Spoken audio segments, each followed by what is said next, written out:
One of the best lessons we can learn from fishing is patience. Hindi pagkahagis mo, may isda ka agad.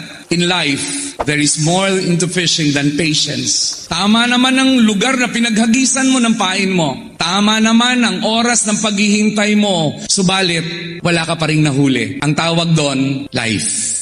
Ang tanong nga na mas malalim sa buhay ay ito, kung alam mong wala kang mapapala, kung alam mong walang resulta kang makihita, gagawin mo pa rin ba ang tama? Mahirap sagutin, mahirap desisyonan, mas mahirap gawin, pero yun ang susukat ng inyong pagkatao. To do it right no matter what. And that's where you start with excellence. Excellence is doing the right thing right from the beginning and all the time. Hindi mahalagang ginagawa mo dahil may mapapala ka.